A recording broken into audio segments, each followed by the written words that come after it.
Kilat Sesi Jenar menampakkan diri kembali sambil berkata, "Coba tusuk sekali lagi." Ketika tusukan ketiga, Sesi Jenar membujur tergeletak di lantai masjid.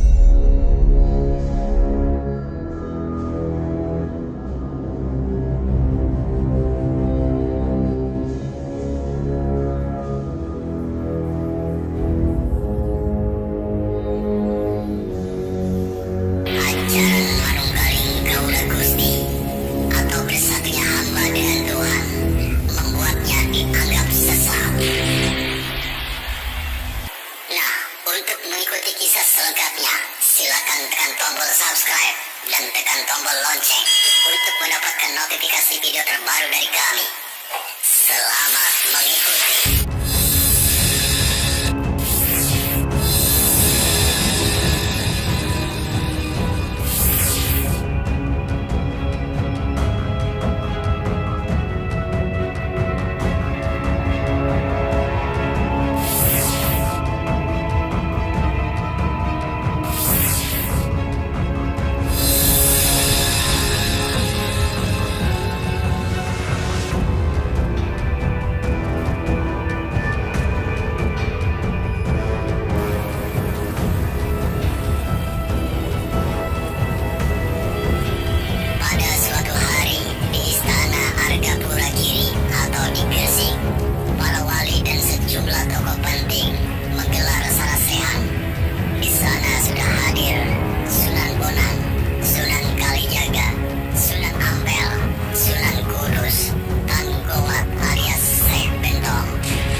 Pada dasarnya sama dengan Allah, baik yang menyembah maupun yang disembah. Dengan demikian, hambalah yang berkuasa dan yang menghukum pun hamba juga. Kata-kata itu membuat Orung riuh. Seketika beberapa orang menuding Syekh Lemah Abang berdosa besar karena menyamakan dirinya dengan Tuhan. Banyak pula yang menyebutnya kebir, terlalu jauh dalam memaknai tasawuf.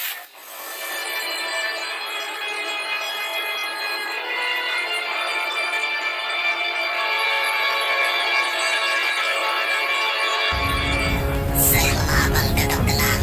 Dengan kalem, ia menjawab segala tudingan yang diarahkan kepadanya. Biar jauh tapi benar, sementara yang dekat belum tentu benar, kata Syekh Siti Jenar. Suasana kembali ramai.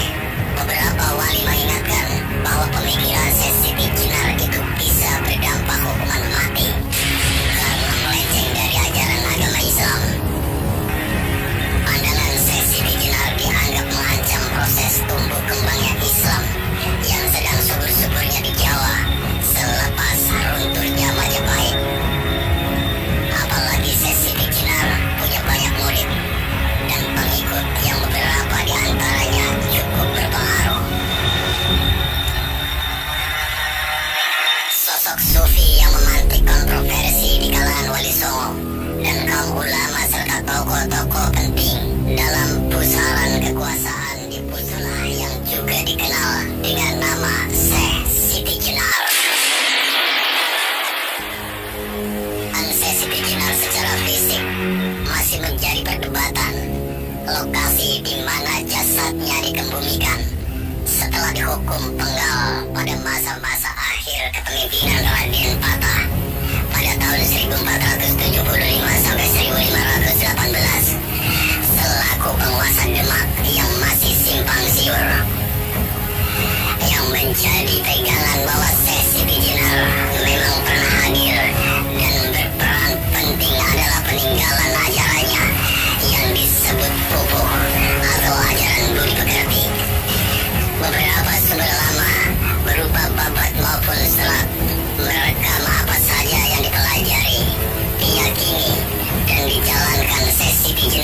yang dianggap sesat itu. Sesi Vigener diyakini berasal dari Persia atau Iran, lahir sekitar 1404 Masehi. Ia berguru kepada ayahnya, Said Saleh, yang dikenal sebagai ahli tafsir kitab suci. Konon Jenar sudah hafal Al-Quran sejak usianya 12 tahun. Dirunut dari silsilah para pengikutnya yakin bahwa Sesi Jenar berketurunan langsung Nabi Muhammad melalui jalur Siti Fatimah dan Ali bin Abi Thalib. Pada usia 17 tahun, Jenar tiba di Kepulauan Nusantara mengikuti ayahnya berdagang sekaligus berdakwah di Malaka. Ayah Jenar lalu diangkat sebagai mufti atau ulama yang berwenang menafsirkan kitab dan memberikan fatwa kepada umat oleh penguasa Kesultanan Malaka saat itu, yakni Sultan Iskandar Shah pada 1414 sampai 1424.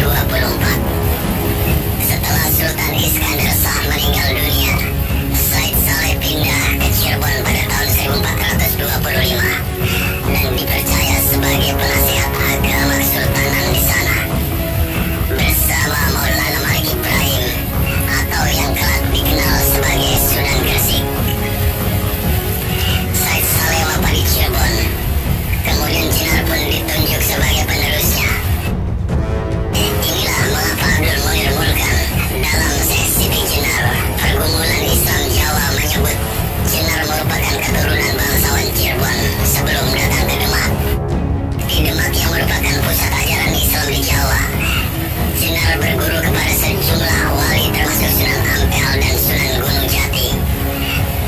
Muhammad Zasuli dalam bukunya Sesi Jenar mengungkap misteri dan rahasia kehidupan, meyakini bahwa Jenar juga sempat berguru kepada pertapa Hindu Buddha, dan disinilah ia mulai mengenal konsep Manunggaling Kawula. Kendati demikian, beberapa mistikus Islam sudah berperan dan memainkan pengaruhnya di berbagai belahan dunia Islam, bahkan sudah muncul sejak abad-abad pertama perkembangan Islam.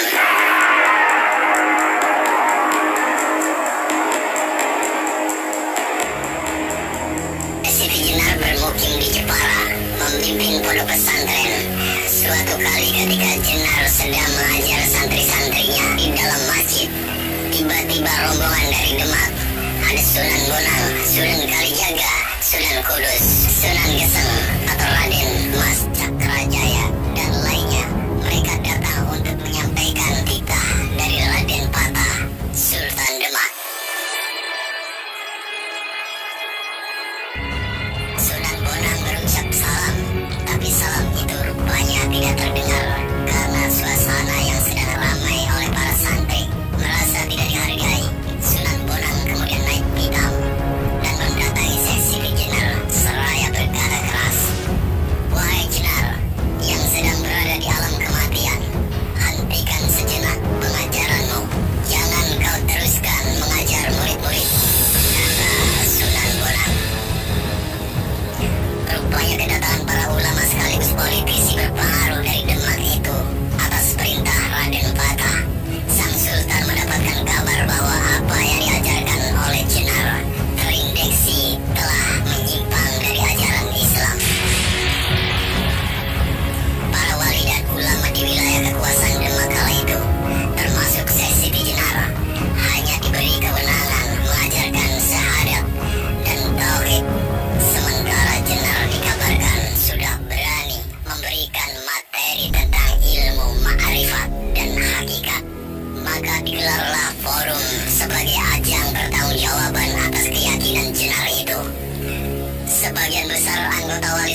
Sesi Jenar tidak langsung meninggal dunia.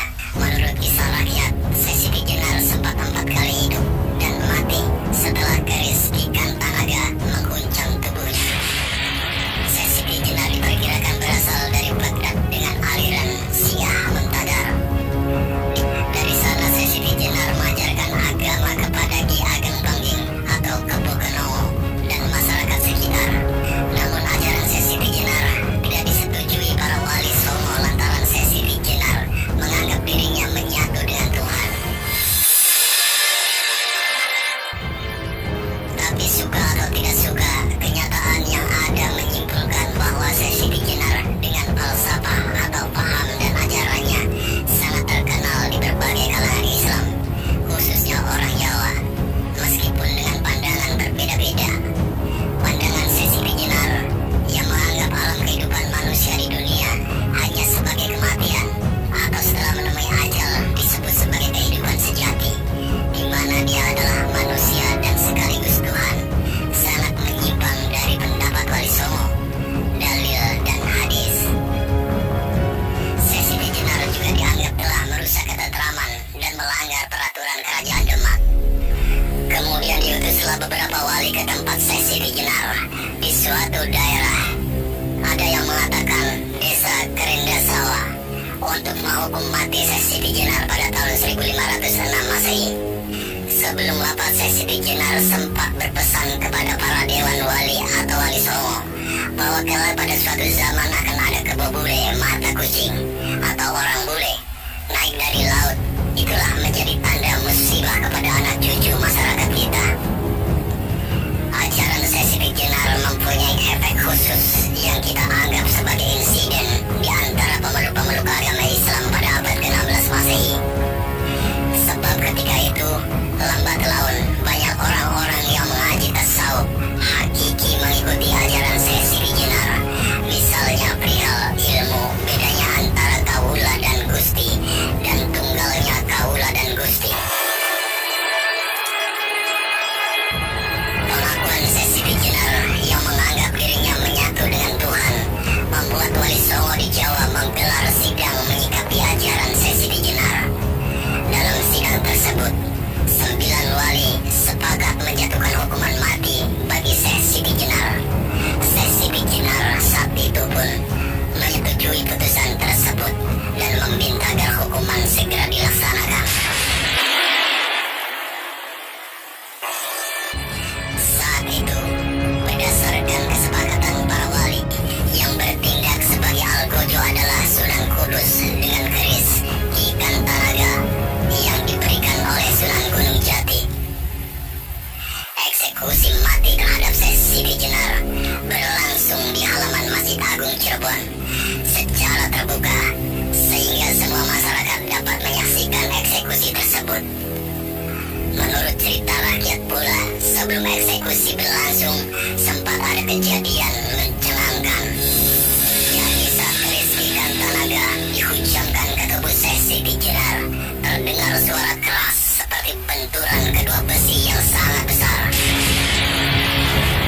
Lalu para wali saling tersenyum sambil berkata, "Masa ada Allah seperti besi?" Sesi Jenar kemudian menjawab, "Coba tusuklah sekali lagi." Ketika ditusukkan kedua kalinya, Sesi Jenar menghilang. Tidak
tidur, badannya lemas. Begitulah mati bagi seorang insanul kamil. Sesudah itu, ditusuklah jasadnya dan wafatlah Sesi Jenar seperti umumnya manusia.